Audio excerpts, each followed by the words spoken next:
Liga Inggris sebagai liga nomor 1 dunia tak mau dianggap menjadi liga petani yang juaranya hanya itu-itu saja. Pasalnya kita tahu sejak era Manchester City dipegang Pep Guardiola, kok kayaknya yang juara Liga Inggris hanya City lagi. Emangnya sesuper itukah mereka?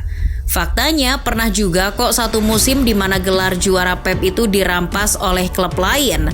Nah, bagaimana cerita selengkapnya dan apa pula penyebabnya? Ya, musim itu adalah musim 2019-2020. Musim keempat Pep Guardiola memegang The Citizens. Sebelumnya, Pep sudah meraih gelar Liga Inggris secara back-to-back dari musim 2017-2018 dan 2018-2019. Namun naas, hat-trick gelarnya di Liga Inggris tak mampu terwujud. City di musim itu harus rela menyerahkan gelar juara Liga Inggris pada Liverpool. Mereka hanya menjadi runner-up di bawah anak asuh Klopp dengan mengoleksi 81 poin. Selisihnya jauh oleh The Reds, yakni 18 poin. Padahal di awal musim mereka sudah memperoleh gelar Community Shield loh. Bahkan tim yang dikalahkan ketika itu yakni Liverpool lewat adu penalti. Apa mungkin City ini kena kutukan juara Community Shield yang tak bisa juara Liga Inggris? Tak hanya kutukan, ada juga beberapa sebab lain yang membuat gelar Liga Inggris City raib. Salah satunya yakni kehilangan kapten sekaligus ikon klub Vincent Kompany. Legenda City tersebut berpisah dan memilih pensiun sebagai pemain musim itu. Tak dipungkiri beberapa kesuksesan City salah satunya berkat mental kepemimpinan seorang Kompany. Kekokohan lini belakang City juga salah satunya berkat komando bek Belgia tersebut. Dengan kehilangan Kompany, otomatis Pep harus segera bergerak mencari cara lain guna tetap menjamin pertahanan City tetap kokoh. Tapi apa yang dilakukan? Musim tersebut Pep ternyata tak mendatangkan bek pengganti sama sekali. Kehilangan Kompany tidak ditambal dengan bek baru.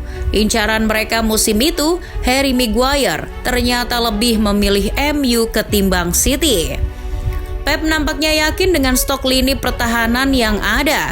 Saat itu, stok bek tengah City hanya ada John Stones yang angin-anginan performanya, Nicolas Otamendi yang sudah melambat, Eric Garcia yang masih bau kencur, maupun Aymeric Laporte yang rentan cedera. Benar kejadian, keempat bek tersisa di musim itu semuanya tak konsisten penampilannya. Bahkan nih, Pep sempat menaruh beberapa kali seorang gelandang bertahan, yakni Fernandinho menjadi bek tengah. Bayangkan, menurut catatan Transfermarkt, Fernandinho ini jadi bek tengah di musim itu sebanyak 37 kali. Bukan apa-apa, kalau solid sih tak masalah. Tapi dengan usia Fernandinho yang sudah uzur dan makin melambat, tentu berpengaruh pada rapuhnya bek tengah City. Rapuhnya bek City terpampang nyata dari segi hasil. Mereka di musim itu 9 kali menderita kekalahan dan kebobolan 35 kali. Bandingkan dengan musim sebelumnya ketika masih ada Kompany, City hanya kebobolan 23 gol dan menderita kekalahan sebanyak 4 kali saja di musim 2018-2019. Sudah rapuh di lini belakang, ternyata Pep di musim tersebut tak juga melakukan penyegaran di lini serang mereka. Tak ada gelandang serang, sayap serang, maupun striker baru yang dibeli City musim itu. Praktis hanya mengandalkan Serdadu di musim sebelumnya. Polanya hampir mudah ditebak. Ada De Bruyne dan David Silva di gelandang serang, sayap mereka di kanan ada Sterling, di kiri ada Sané, dan sebagai striker ada Aguero. Sebagai pelapis ada pemain macam Foden, Gundogan, Mahrez maupun Gabriel Jesus. Secara hasil nyatanya musim tersebut kemenangan City hanya 26 kali. Terbukti juga di beberapa pertandingan seringkali mereka terkena deadlock dan susah menang. Hal itu kelihatan saat City kalah melawan klub-klub yang melakukan low block. Apalagi tim-tim di Liga Inggris mayoritas sudah hafal banget dengan pola penyerangan City. Ditambah juru gedornya juga tak berubah alias hanya itu-itu saja.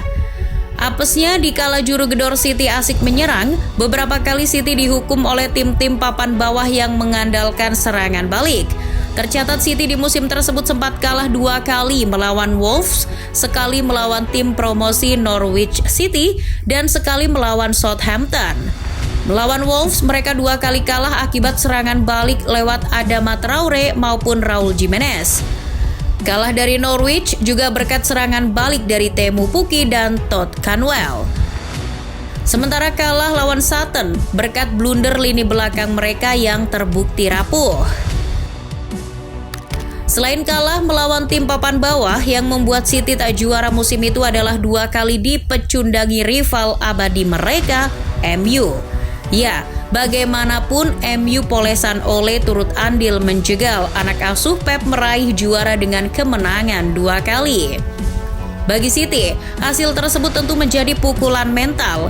Performa MU di musim pertama Ole resmi menjadi pelatih utama MU tak dipungkiri sempat menjadi sorotan. Mereka solid dan bahkan bisa finish di urutan 3 klasemen.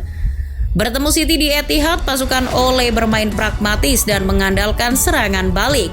Hasilnya sempurna. MU mampu menang 1-2. Di laga kedua lewat permainan pragmatis, bahkan dengan memasang 5 bek sekaligus, United berhasil menekuk City 2-0.